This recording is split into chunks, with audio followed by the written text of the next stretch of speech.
ವ್ಯಾಪಾರಿ ಕಟ್ಟಿದ್ರು ಸರ್.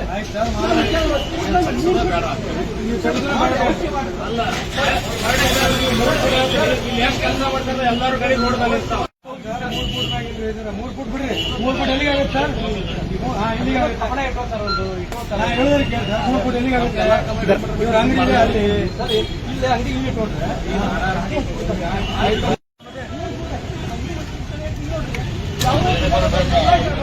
ಆ ಕಡೆ ರೋಡ್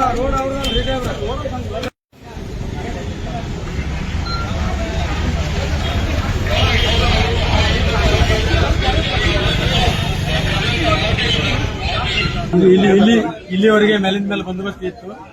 ನಿನ್ನೆ ತನಕ ಹೊಸ ವರ್ಷಾಚರಣೆ ಇದೆಲ್ಲ ಬಂದೋಬಸ್ತಿ ಇತ್ತು ನಮಗೆ. ಅದಕ್ಕೆ ಈಗ ನಾವು ಇವತ್ತು ಸ್ಟಾರ್ಟ್ ಮಾಡೀವಿ. ಏನು ರಸ್ತೆ ಯಾರು ಎನ್ಕ್ರೋಚ್ಮೆಂಟ್ ಮಾಡಿದ್ದಾರೆ, ರಸ್ತೆ ಮೇಲೆ ಯಾರು ವ್ಯಾಪಾರ ಮಾಡ್ತಾ ಇದ್ದಾರೆ ತೆರವುಗೊಳಿಸೋಕೆ ಸ್ಟಾರ್ಟ್ ಮಾಡೀವಿ. ನಾಳೆಯಿಂದ ನಿಯಮಾಂತ ಗಾಡಿಗಳು ಯಾವ ದಿನಾಂಕದಲ್ಲಿ ಯಾವ ಕಡೆ ನಿಲ್ಬೇಕು ಅದೇ ಕಡೆ ನಿಲ್ಬೇಕು. ಆಮೇಲೆ ಬೀದಿ ವ್ಯಾಪಾರಸ್ಥರೆಲ್ಲ ಸಾರ್ವಜನಿಕರಿಗೆ ಅಡ್ಡಾಡೋರಿಗೆ ತೊಂದರೆ ಆಗದ ರೀತಿಯಲ್ಲಿ ಅವ್ರು ಕೂತ್ಕೊಂಡಿರ್ಬೇಕು. ಆಮೇಲೆ ಅಡ್ಡೋದಿದ್ದು ನಿಂತ್ರೆ ನಾಳೆಯಿಂದ ಅವ್ರ ಮೇಲೆ ನಾವು ಕಾನೂನು ಪ್ರಕಾರ ಕ್ರಮ ಜರುಗಿಸ್ತೀವಿ. ಒಂದ್ ಸೈಡ್ ಪಾರ್ಕಿಂಗ್ ಇದ್ದಾಗ ಅವ್ರು ಒಂದ್ ಸೈಡ್ ಆ ಕಡೆ ಹಚ್ಬೇಕು. ಯಾವ ಕಡೆ ಆ ದಿನಾಂಕ ಇದೆ ಆ ಕಡೆ ಹಚ್ಬೇಕು. ಬೇರೆ ಕಡೆ ಹಚ್ಚಿದ್ರೆ ಅವ್ರ ಮೇಲೆ ಕಾನೂನು ರೀತಿ ಕ್ರಮ ಜರುಗಿಸ್ತೀವಿ.